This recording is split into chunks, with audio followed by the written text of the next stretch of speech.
Hello, my name is Mariah Felix. I am presenting the Capstone project for the BSN program at FSCJ, and this is for Dr. McCart's class. So essentially my Capstone project, it's with early mobilization in critical care patients with femoral catheters and mechanical ventilation. So I hope you enjoy, and please let me know if you have any questions at the end. Due to COVID purposes, I appreciate you all taking a look at this link. I know it was submitted via emails, and please feel free to text me or email me after this presentation and let me know your thoughts, or if you have any issues seeing this, or if you have any issues with the evaluation forms and quizzes. Thank you. All right, let's go ahead and get started here.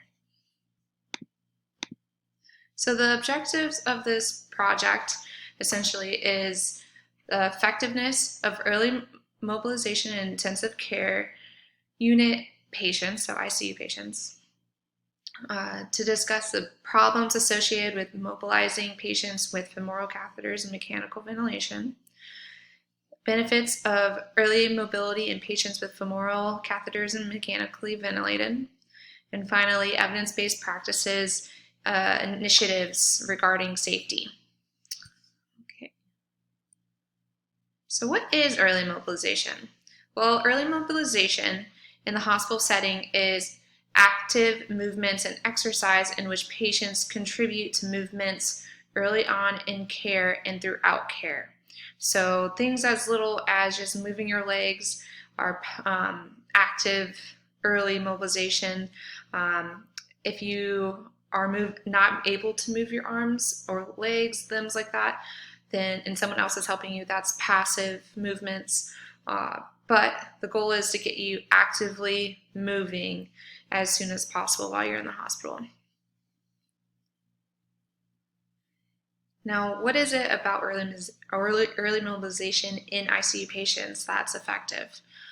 This has been going on for a while now. So it's not just early mobilization in general, it's now very concretely where there's research showing that in ICU patients, it is very effective in helping these patients.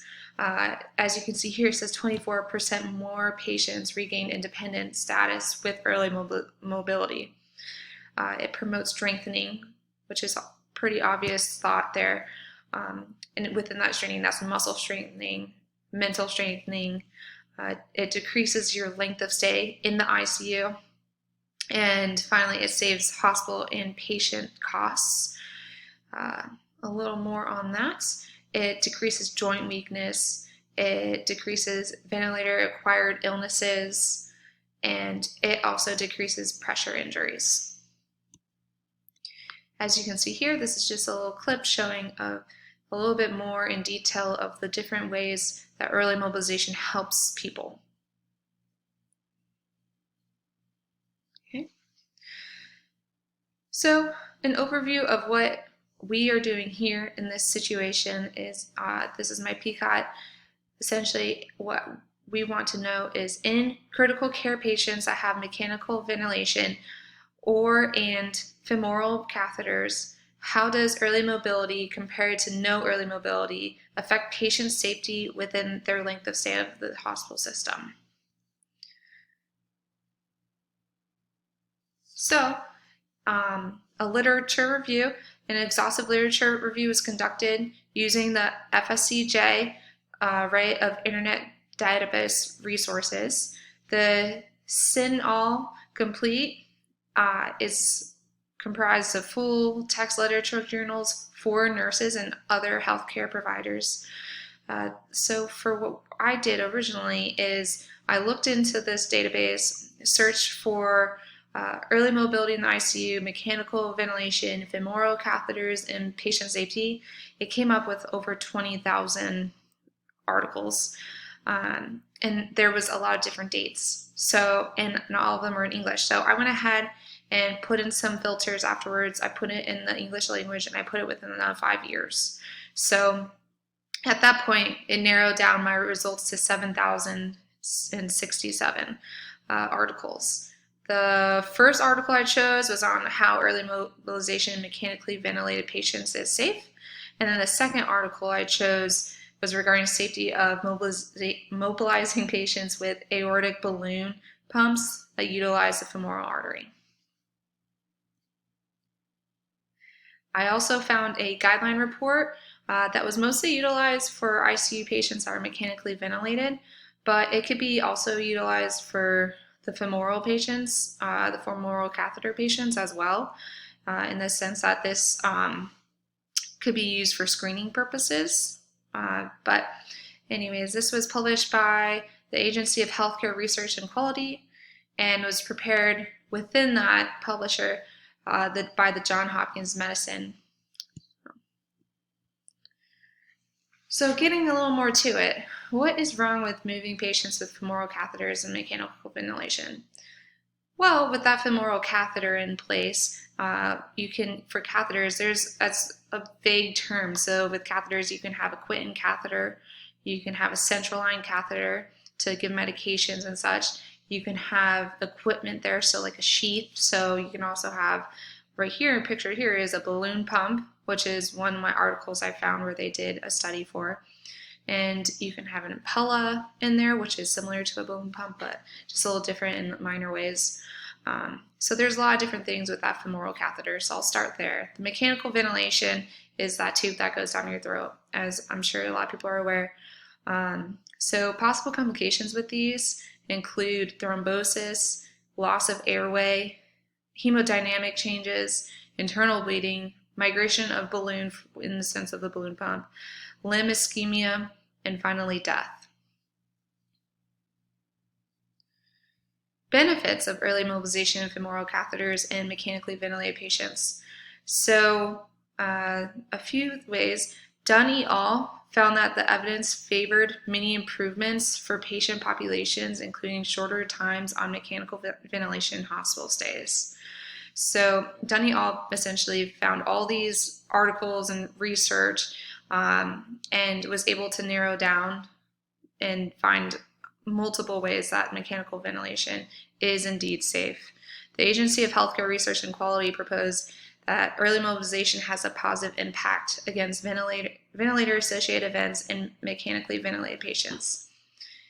Lopez and Myers from 2017 suggest that their evidence showed decreased length of stay in hospital and an increased satisfaction from patients and their families. So from the guidelines and all the research that I found is that evidence-based practice initiatives regarding safety, if you follow some of these protocols, then it will be safe for those patients with femoral catheters and mechanically ventilated to perform early mobility and to be safe. So patient screening is one of the things that you want to make sure your patients are alert and are willing to be motivated to complete this kind of work. They need to be in a good mental status, not too sedated, so following sedation protocols. Walking capability, do they have all their limbs, or how long have they been ventilated, or how long have they had this catheter, and are they actually able to fulfill walking besides the other requirements. And finally, you need to have an optimal interpersonal mobility team. So that includes the PT, the physical therapist, their assistant. You have the nurse, the nurse's assistant, and anyone else that could be needed in order to get this. Sometimes occupational therapists, the respiratory therapist. Everyone needs to be on board, on the same page, at the same time to make sure that these patients are taken care of in the proper manner. And in case anything else could go wrong, then everyone for that team is there and ready to take care of this very specific patient.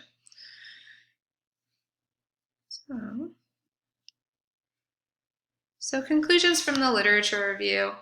This presentation challenges the idea that these specific ICU populations should be on bed rest by suggesting the opposite is done entirely. So normally at my hospital, these femoral catheter patients and the mechanically ventilated patients are all on strict bed rest. And it's because of the fact that we're told it's just not safe. But with some of these articles that I've read, they are saying it is safe. As I just mentioned, if you follow some simple screening protocols, and narrow down as to who can actually go and do these things. The literature review offered evidence indicating that it is safe. With that said, for the mechanically ventilated patients, there was a lot more research showing as to why it's safe and how to follow that. With one of the guidelines that I mentioned earlier, those guidelines actually go into great detail how you can perform with mechanically ventilated patients, how to look at their screening, how you can test it at your own hospital system to make sure that this guideline set will work well for your hospital and their policies. It's a very detailed guideline. I really suggest it. However, it doesn't really go into detail with femoral catheters.